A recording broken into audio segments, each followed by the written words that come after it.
wanting to see the genocide end. And I don't know that that could have come about without the Yeah, but then, the genocide, like trying to shift American polls by just a little bit or even a lot has so little to do with right now the speed in which American fascism is taking a rise, right?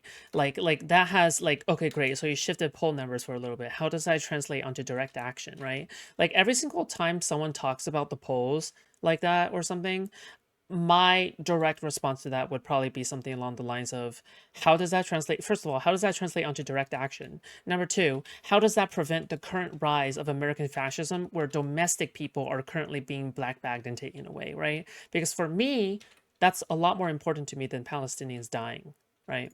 immense amount of protests, and without Palestinians posting videos of horrific atrocities happening to them as their only way of being heard.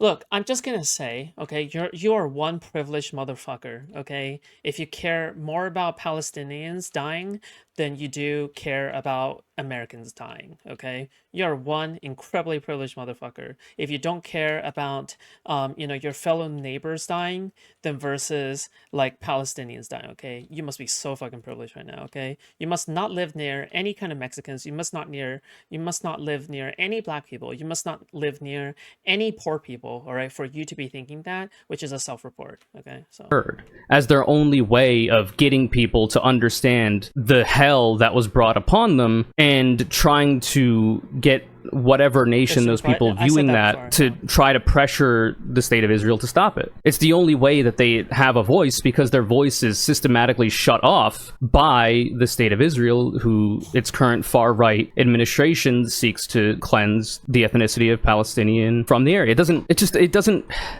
I feel like her energy is so misplaced and so targeted toward people protesting rather than the people that have actual power that it's causing her to, if it's not her actual views, really put her foot in her own mouth. Number 3, it introduced dangerous ambiguities. The vagueness of Zionism as a political Satan enables all kinds of rhetorical abuses. On the one hand, right-wing Israelis hold up all anti-Zionist protests as existentially threatening and inherently anti-Semitic, which is false, which is a detriment to the fight against anti-Semitism, by the way. There's a lot of far-right people that are the most anti-Semitic that will pretend to be in favor of the liberation of Palestinians from their apartheid conditions in order to be anti-Israel, but it doesn't, like, what do you want people protesting the atrocity to do? Right-wing disingenuous actors are going to find a way to weaponize shit and lie to see their ends met. It's happened since the dawn of time. Like, you could argue that maybe better strategy could have been implemented, or, knowing this information. Wait, what? So you're saying that you can't convince Republicans because Republicans are always going to lie and become evil or whatever the fuck, but then somehow by shaming liberals, you're able to change their minds, even though you also say the same about liberals? Choose one. Choose one. Because the thing is that you can't just say, oh, liberals will never improve or change their mind or do anything, while also saying the same about Republicans as an excuse to not go against them, right? Again, like, these people hate liberals a lot more than they hate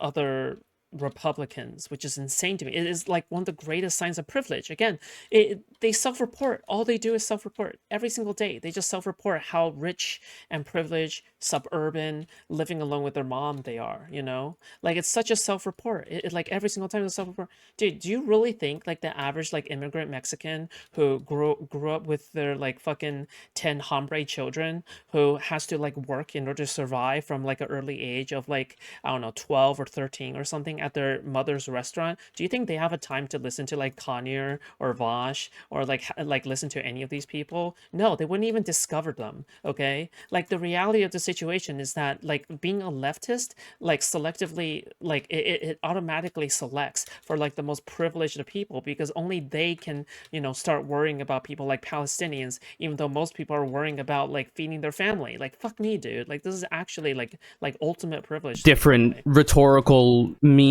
could have been adopted or whatever, but like, It's their large organic protests without central organization. I don't know what you want from people. On the other hand, there is a long history of anti-Semites using the term Zionist in deliberately equivocal ways, ZOG, etc. Anti-Semites are happy for the opportunity to misappropriate the now popular anti-Zionist label to legitimize their agenda, and many people are not informed enough about anti-Semitism to recognize.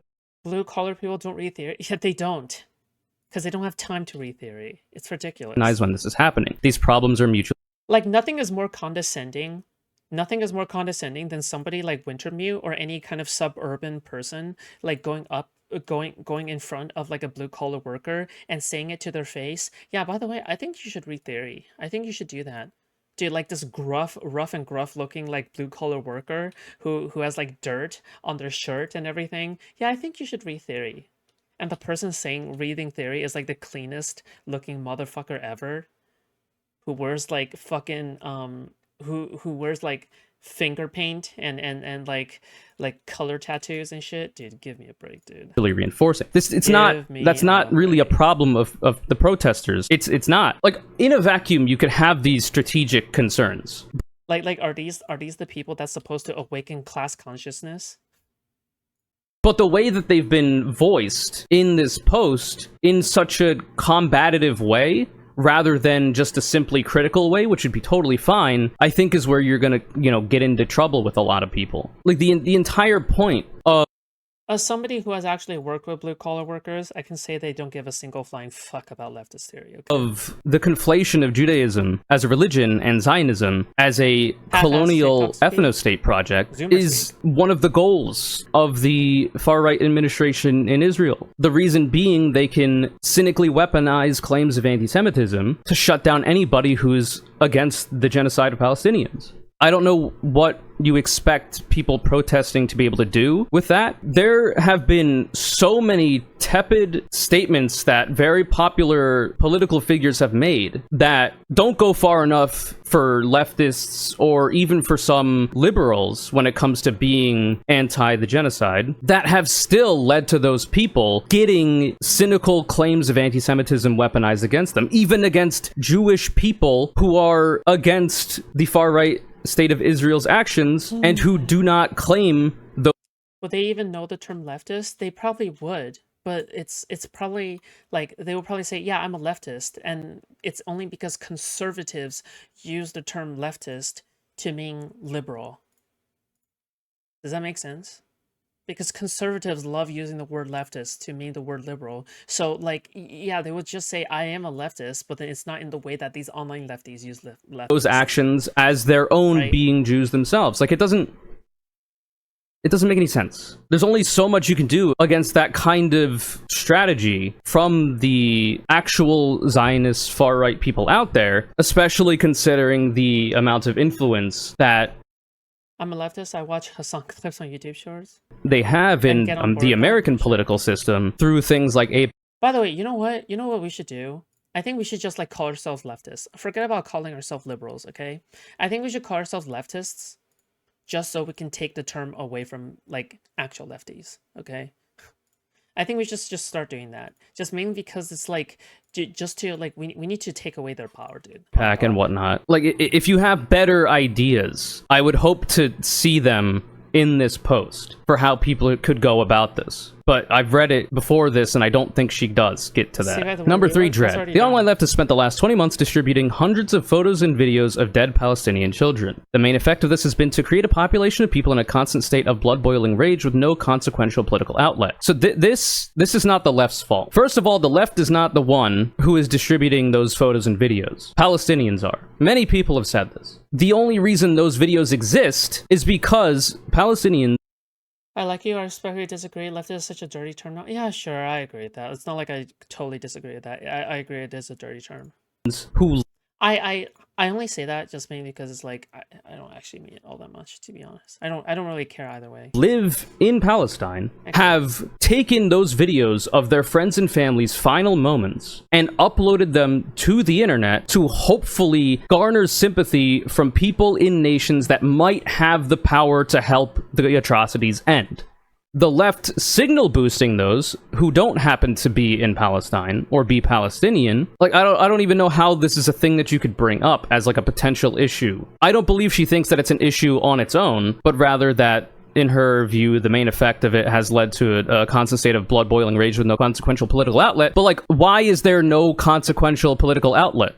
It's because of the people in power in the United States of America and the world over standing in the way of getting Israel to stop trying to ethnically cleanse Palestinians. It's very simple. The reason why, by your own estimation, the people who are against the atrocities have no consequential political outlet is because the people in power whom you have not criticized enough in this post are standing in the way of it as well, by and large. That's where your energy should be focused. That's where your energy should be aimed at. And the entire point of doing these protests is to make it so that the unresponsive, in this case, Democratic Party, one of the only two parties in the United States of America, and therefore holds a lot of power in geopolitics when it comes to the nation's foreign policy, trying to make it so that they get forced by the will of the people into being that consequential political outlet. Because otherwise, like, what outlet do you think that the left should seek? People that are protesting, activists on their own, Yeah, they're not really doing anything. Like, what have they accomplished? Just one question. Okay, it's okay. This person's a yapper. Okay. This person's a yapper, but what has this person accomplished? That's the only thing I say. Do not have the power that the elected representatives of this country and other countries have. So protesting to try to force those people to do the right thing, to step into the right side of history and be against the far-right nation-state of Israel's actions against the Palestinians is the only thing they have. Otherwise, they're just screaming into the void. So, like, to bring this up as, like, one of the issues that you have, I fear you can't see past your own biases on this one. Dude, why do all these leftists say I fear? What is wrong with these people, dude? Why is it... They need to stop saying I fear. Oh my god, it's so insufferable. It's like one of the most insufferable things ever, dude. I fear. I fear. I fear. I fear that you might be retarded. I fear.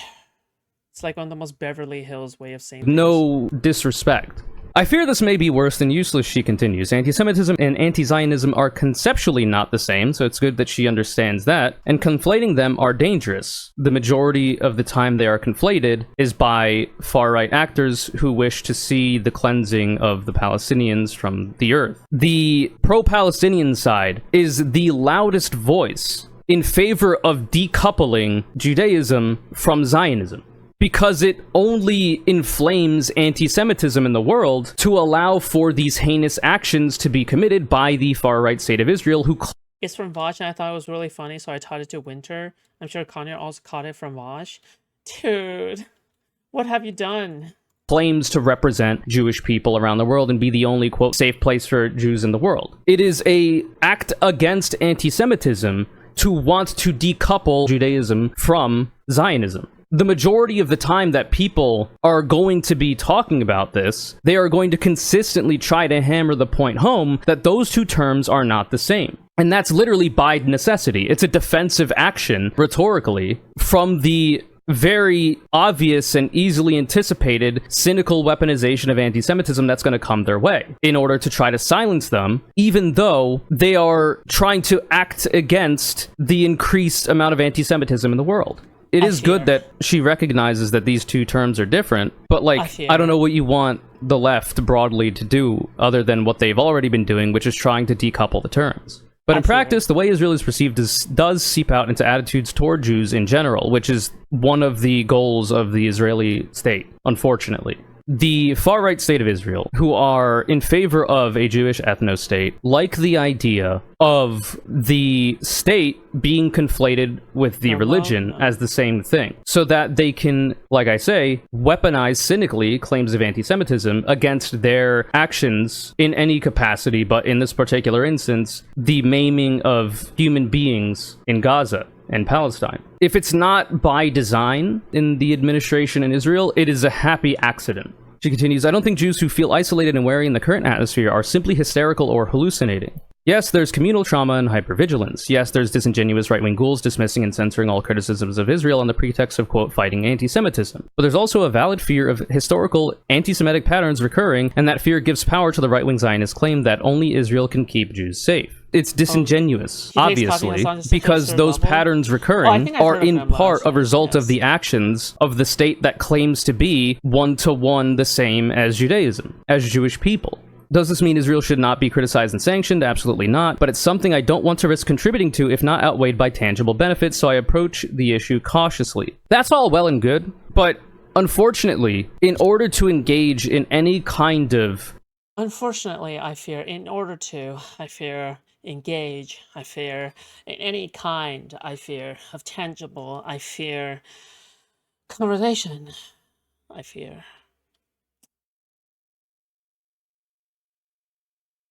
activism or protest against the atrocities that the far-right state of Israel is committing against Palestinians is to invite all of the bad faith attacks from people that want it to continue. It's just the way that this political conversation and geopolitical issue works and has worked for many, many years. Unless you have a better idea for how the left could go about it, you literally should have just kept it to this first paragraph and this sentence here. I understand wanting to explain why it is that you took so long in people's eyes to make a statement on it, but like, I think at that point you just tank the fact that people aren't going to like that you took a little bit and just leave it at this. Because to continue speaking kind of reveals a lot about how you interpret these concepts and this issue that allow people to delve a little bit more. No, I mean, like, I'm sure, listen, Conure's right. Conure is sadly right. No, Conure is so right on this, okay? I think that ContraPoint should double down. I think ContraPoint should make a statement too, okay, and say, the liberals were right, okay? The liberals were right. All right, I shouldn't have catered to you fuckers. Into a variety of things that you're going to have to contend with online now. Obviously, as we see from everybody talking about this post. And I think there's a lot of people that will, you know, want to shit on ContraPoints because she's popular and they don't like her and yada yada yada, and this is a good way to do it. But for people like myself, and I would hope the majority of left-wing people that are commenting negatively about the content of this post, it's because we respect her. We respect the work that she's put in the past in a variety of videos that have been very good and have been instrumental in many ways in the proliferation of a lot of different viewpoints in the online political scene that are liberal or left-leaning, as well as, you know, the exposure to the trans existence that she's very artfully given that allow people that don't have any experience with transness in general to learn about it. It's that respect that is going to provoke a lot of people to be critical of this post. And it's that respect that's going to desire from you a statement on the issue, ideally earlier than a year and 9 or 10 months out. Your job is to be a public figure, whether you like it or not. Because of the success that you have had, and you don't need me to tell you this, and you're probably not even going to hear it, but because of this... Is that jealousy? I smell success that a public figure will have, the larger your audience gets, which is one of the metrics of success, the more influence you're going to have and the more responsibility you're then going to have to shoulder.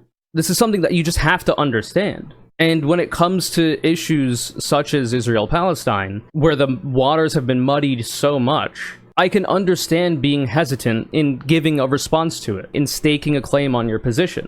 But this initial set of statements agreeing that the far-right state of Israel is committing a genocide in Gaza, that she does oppose it, and that she's angry about it, that's really all that needs to be said. And then any fallout from that, from disingenuous pro-ethno-state actors from there is just something that you and any other public figure who is on the right. Connor, you're just butthurt. And, okay, fuck. I just realized how little that narrowed it down because you're obviously butthurt from Vaush penetrating your ass so much. Okay. You're just butthurt that she doesn't agree with you. That's it. Okay? That's it. You're just butthurt because she doesn't agree with you. Okay? Not to be confused again with your butt being penetrated. Okay? Side of history and in opposition to these atrocities, no matter who's doing them, are going to have to contend with. So either you stay silent on the issue, or you make a statement that reflects your views, and maybe even in such a way that you're not particularly, happy with rhetorically. If you want to avoid a lot of bullshit. If it's not a topic... Why isn't Contra allowed to criticize the left? Because it makes him sad. That you want to talk about. Because foreign policy, like I say, and commentary on it is not for everyone. Certainly not for me, but I wade into it in many ways throughout the content that I have as a nobody who gives a fuck who megalol content creator, public figure, because I feel strongly about wanting to see change about it. And also, what the fuck? How, wait, didn't Conure say, like, they're transgender? How the fuck are you transgender? What part of you exactly is transgender? Am I tripping here? Can't be tripping. I just can't be. If I can change anybody's mind that may have come into contact with my content in that way, that's a job well done for me. It's like, I want people to understand that, for me personally, I'm approaching this with a lot of, I would like to think, fairness, and more with a critical eye, rather than just wanting to bash somebody for saying some shit. In the broader issue that I want to talk about, I forgets to take HRT every night. I feel like that's like the one thing you probably shouldn't forget as like a transgender person. Is like, don't forget to take HRT, I guess. But I believe we're about to get into. So number 4, bitterness. Much of the online left spent all of 2024 single-mindedly focused on Palestine and the complicity of democratic politicians in sending aid to Israel. That really isn't that bad of a thing, I don't think. Especially with how views have shifted. The fact that the tide has changed and people want to see a stop to... Dude, motherfucker. Fascism is encroaching upon our land faster than we have the power to resist it. And you're here talking about Israel versus Palestine? This is what privilege looks like. The genocide in America, polling has suggested broadly, a lot of that is to do with the people protesting and making a lot of noise about it. Did they say something at the start about the lack of ability to get HRT or something? I don't know. No, I don't think so. Listen, lack of ability to get HRT? I'm afraid. I'm afraid that is a skill issue. About it and trying to influence the democratically elected representatives that are supposed to enact the will of the people, actually enact the will of the people, and cease aid to Israel so that they have a harder time trying to wipe Palestinian existence off the face of the earth. Because it's all that can really be done. Outside of cash donations from people, I guess. And not everybody has the capital to do that, or having the time to organize with groups that try to provide aid in other ways. Like, it's really not a whole lot people can do. To reiterate, much of the online left spent all of 2024 single-mindedly focused on Palestine and the complicity of democratic politicians in sending aid to Israel. She says, this campaign had the following effects. 1, and this is probably the most gross part of this entire post. She says, 1, quote, 0 Palestinian lives were saved and not one fewer bomb or bullet was fired by the IDF. And what the fuck is the point? If all we can do as... Wait, I thought you were gonna say, yeah, it's not true. It did actually prevent some bombs from, like... It did actually prevent some situation where, you know, so they just go like, so what? Dude. What? You can't be like this, dude. Actually, you know what? I'm gonna save this because it is getting too late, okay?